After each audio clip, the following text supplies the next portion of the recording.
윤 대표님, 네. 윤석열 대통령은 네. 지금 탄핵 관련 네. 서류들을 송부를 했는데 네. 그것을 지금 수령을 안 하면서 벌써 한 일주일째 네. 어떻게 보면 버티기 농성전을 벌이고 네. 있습니다. 그런데 윤석열 대통령의 그 책상 앞에 The box stops here 예.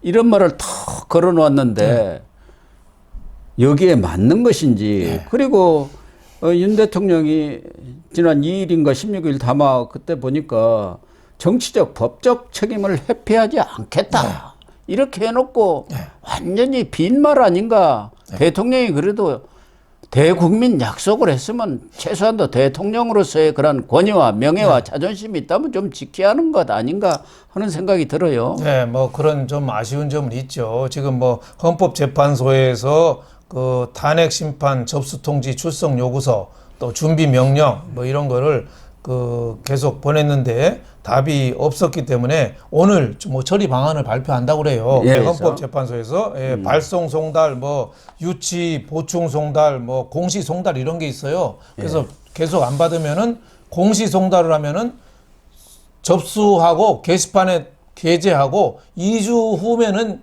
이 효과가 있습니다. 그래서 지금 접수하지 않는 거는 조금 모양이 좋지는 않죠. 뭐 침대 축구 하는 것 같아서 이재명이 하는 뭐 침대 축구 같아서 법원 재판 늦추기, 고의 지연 의혹 뭐 좋지는 않은데 이것도 뭐 법률 위반이라고는 볼 수 없습니다. 법에 정해진 틀에서 뭐 하는 거라 법률 위반이라고는 볼 수 없는데 뭐 그렇게 모양이 좋지 않고 거기에는 제가 보니까 두 가지 뜻이 있는 것 같아요. 예, 하나는 이 헌법재판소나 우리 검찰, 경찰 뭐 이런 데서 너무 서두르니까 지금 뭐 탄핵 접수한 지 이제 뭐 한 일주일, 한 열흘도 안 됐는데 좀 시간을 둬라. 왜 이렇게 서두르냐. 뭐 여기에 대한 좀 불만? 뭐 좀 이게 있는 것 같고 탄핵 심판도 뭐 아직 변호사라든지 임명하고 좀 이 전략이라든지 이런 거를 좀 모색하고 하는 그 시간을 좀 벌자. 뭐 이런 뜻이 좀 있지 않나 이렇게 생각이 됩니다.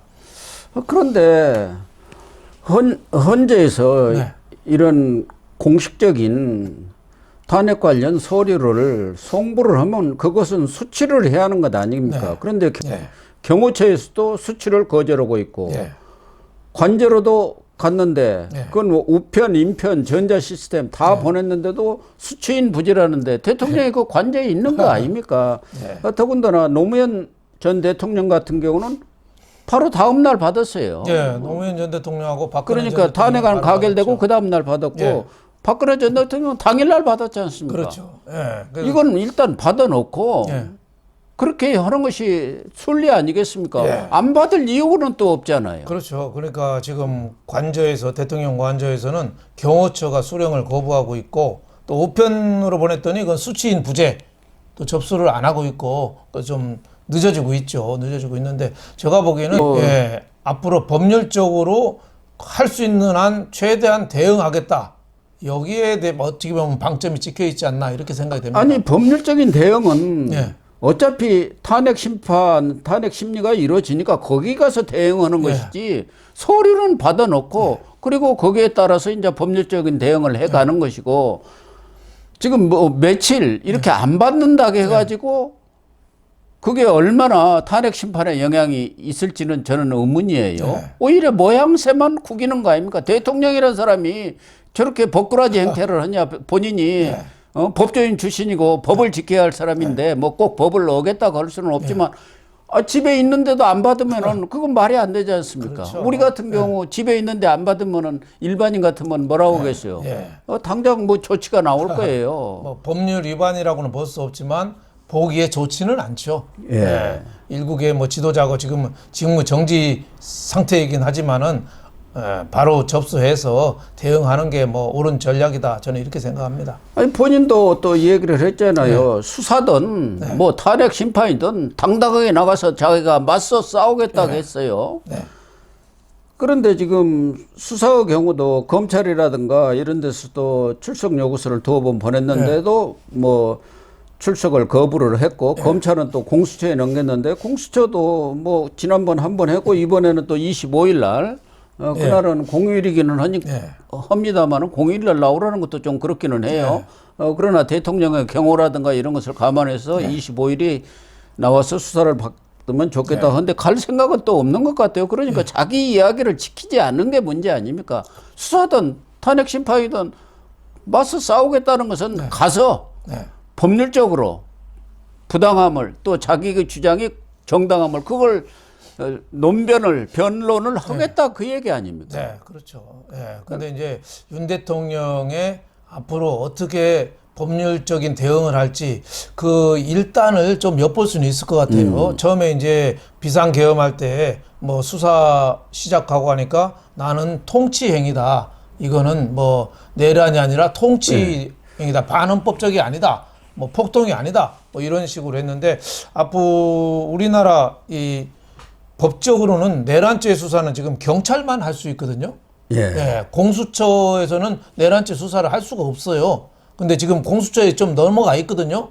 거기에 대해서 좀 앞으로 이의를 좀 제기하는 쪽으로 가지 않겠나. 그래서 그 공조본이라는 걸 만든 거 아닙니까? 그렇죠. 공수처, 경찰, 또 군, 검찰 이렇게 합쳐서 공조본인가요? 그걸 만들어서 수사를 한 게 바로 그런 약점을 보완하기 위한 것 아니겠어요? 그러니까 통치행위다, 뭐 내란이 아니다 이런 얘기는 수사든 탄핵 심판이든 거기 나가서 할 이야기지 그런 행정적이고 절차적인 부분까지를 완전히 무시하면서 그걸 거부하면서까지 주장할 내용은 아니잖아요. 그렇죠. 그것은 나가서 할 얘기 아니에요. 그걸 지금 안 하고 있으니까 헌재도 지금 곤혹스러운 입장 아니겠습니까? 발송한 날을 기준으로 해서 송달이 된 것으로 간주를 할지 또 현장에다 그냥 놓고 오면서 유치 내지는 뭐 보충 송달로 이렇게 할지 그건 좀 아직은 발표가 안 됐습니다만 아마 발송 송달로 되지 않을까. 27일 날 일단 준비기일을 하겠다고 그랬잖아요. 그러면은 그게 이제 헌재 심판이 본격적으로 개시가 되는 거 아닙니까? 지난번 석동현 변호사 윤 대통령의 변호인으로 선임되지는 않았습니다만은 뭐 언론 담당을 하고 있는 것 같은데 몇 차례 한 두어 차례 기자회견 같은 걸 했는데 거기 내용을 보면은 윤 대통령의 주장과 그 지휘 책임을 맡았던 특전사령관이라든가 수방사령관, 방첩사령관들의 검찰 조사와는 전혀 상반된 내용들이 너무 많지 않습니까? 그런 부분들이 이 수사라든가 또 탄핵 심리를 통해서 다 밝혀져야 할 내용들 아니겠습니까? 그리고 일반적으로 볼 때는 그 석동현 변호사 이야기가 너무 상식하고는 어긋난 거 아니냐. 여인영 방첩사령관이라든가 또 박종군 뭐 특전사령관 이런 사람들 얘기를 들어보면은 그 사람들이 뭐 구태여 거짓말할 이유는 없는데 국회에 관련해서는 그 문 부시고 들어가서 잡아내라 끌어내라 또 4인 1조로 들어가서 그것도 제대로 못하냐 뭐 이렇게 호통을 막 치고 그랬다는 거고 홍장원 국정원 전 1차장이라든가 여인영 방첩사령관 또 여러 정보들을 보면은 또 이 경찰청장 조지호 이런 사람들 보면은 정치인에 대한 이 체포 내용이 다 자세히 나오고 있는데 석동현 변호사는 체포의 채자도 안 나왔다.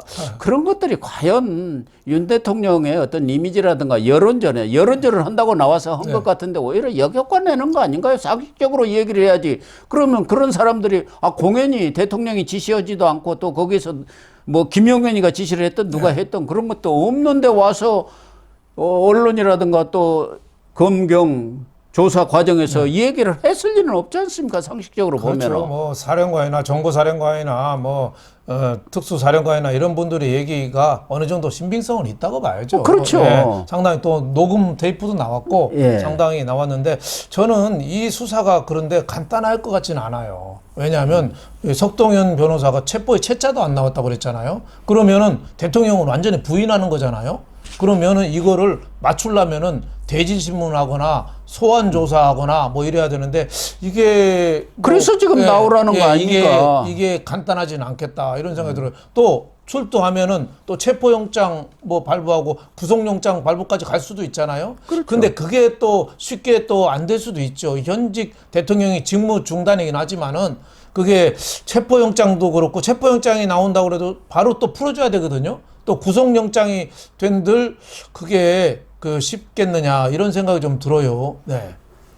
결국은 네. 이제 특검이 발족이 네. 되면은 모든 수사는 이제 특검으로 이첩이 되고 그렇죠. 특검에서 최종적으로 수사를 하게 될 텐데 지금 논란이 되고 있는 예를 들면 뭐 통치행위냐 내랑행위냐 아니냐 이것은 법리의 다툼이고 사실 팩트 관계는 있는 거 아닙니까? 대통령이 그런 지시를 했는지 아니 대통령 직접 안 했다고 하더라도 무슨 김용현 전 국방장관이 했는지 그런 대통령의 그 지시 내용 같은 것은 지금 여러 가지 그 통화 내역이라든가 이거 다 확보하고 있다는 거 아닙니까? 그렇죠. 뭐 상당히 그건 뭐 명백히 드러나는 것이죠. 뭐 본인이 부인했다고 되는 것은 아니지 않습니까? 그렇죠. 예. 네. 꼭 자백을 해야만이 내가 했다 그렇게 지시했다고 해야만이 인정이 되는 건 아니잖아요. 여러 정황들이 있는 거고 그게 관련된 증거가 나오면은 확인이 되는 거 아닙니까? 근데 그 팩트 자체까지를 부인하는 이런 모양새가 과연 윤 대통령한테 도움이 되느냐 그 얘기죠. 그러니까 수사가 길게 보면은 윤 대통령한테 도움이 안 되겠죠. 헌법재판소에서도 아마 저렇게 부인 계속하면은 좀 불리하게 작용할 가능성도 상당히 또 있죠. 이렇게 서류도 받지를 않고 네. 이런 것들도 다 불리하게 작용하죠. 가능성이 있죠. 하지만은 아까 제가 말씀드렸듯이 이 내란죄는 지금 경찰만 또 할 수 있고 공수처는 대통령 또 기소권이 또 없어요. 그래서 만약에 공수처에서 지금 수사하다가 기소를 하려면은 검찰로 넘어가야 돼요. 그러면 검찰이 또 보완 수사를 해야 되거든요. 그리고 또 구속영장을 발부하는 것도 경찰은 최대 열흘, 검찰은 20일, 그리고 공수처는 또 구속 기한에 대한 규정도 또 없어요. 한 번도 해본 적이 없어서. 그렇기 때문에 이 수사가 나중에 특검 쪽으로 가서 일원화돼서 진행이 되지 않으면은 이게 굉장히 좀 복잡할 수도 있겠다. 뭐 이런 생각이 좀 듭니다. 결국 대통령에 대한 수사는 검찰도 좀 껄끄러우니까 공수처한테 넘겨놓고 공수처가 무슨 수사 능력이 있습니까? 여태까지 수사에서 조의원 교육감 정도 한 사람 한 거밖에 없죠. 결국 공수처에서 또 기소를 하면 검찰로 넘어야 하고 검찰에서 그것에 대한 보완 수사를 할 수밖에 없는 그런 상황 아니겠습니까? 특검이 빨리 발족한다면 다 넘겨버리면 되지만 특검이 이렇게 지연돼 가지고 발족을 하면은 아마 공수처에서 넘어오는 검찰에서도 또 보완 수사를 하겠대요. 그런데 공수처에서는 넘기는 것 자체도 못 할 거예요. 지금 최상병 그 사건 수사도 결론도 못 내고 있어요. 이건 아무런 능력이 없는 조직이에요. 그렇죠. 최상병 사건이 벌써 몇 년이 됐습니까? 그러니까 검찰이나 경찰도 윤 대통령 수사하려면 이게 껄끄럽고 그러니까 공수 너희가 해라 마침 이첩을 하니까 그 골치 아픈 것만 딱 넘겨버린 거 아닙니까? 그렇습니다. 그런데 이제 공수처는 그 능력이 없으니까 이게 결국은 뭐 특검으로 가야지 풀리는 거 아닌가? 공수처에서 문그적 거리다가 결국은 특검으로 갈 수밖에 없어요. 이것은. 그러니까 문제는 이게 자꾸 지연될수록 여러 가지 혼란을 불러일으키니까 특검이 빨리 발족을 해서 수사가 제대로 진행이 돼야 하고 그러려면은 민주당이 양보를 해야죠. 그렇죠. 이재명이 임명한 사람이 특검하면 되겠습니까? 그렇죠. 누가 보더라도 저 사람 같으면 공정하게 수사를 하겠다. 그런 사람으로 할 수 있도록 이 특검법을 좀 수정해가지고 이렇게 해야. 그렇습니다. 누가 봐도 좀 수긍이 갈 수 있는. 한대행도 그러면은 뭐 그걸 거부할 아무런 이유가 없지 않습니까? 그렇죠. 뭐 대장동 변호사라든지 뭐 민변 쪽 변호사를 특검시키면 그 결과는 뻔하지 않겠어요? 그렇게 좀 왜곡될 가능성이 있기 때문에 누가 봐도 수긍할 수 있는 뭐 특검을 임명한다면은 저는 국민의힘이나 많은 국민들이 뭐 찬성 의사를 보일 걸로 봅니다. 또한 나는 윤 대통령이 지금 변호인 선임을 미루고 있는 것 같은데 미루는 게 아니라 변호인 선임을 못하고 있다는 그런 얘기들도 많아요. 왜 안 될까요? 지금 김홍일 전 방통위원장, 윤곽근 전 고검장 이런 분들은 또 검찰 출신이에요. 그렇죠. 사실은 이런 것은 판사 또 재판관이라든가 적어도 법원장, 대법관급이 이렇게 맡아야 제대로 하는데 검사들은 이런 걸 못합니다. 그렇습니다. 형사사건 지금 수사도 있으니까 그건 맡은데 지금 구성을 못하고 있다는 거 아닙니까?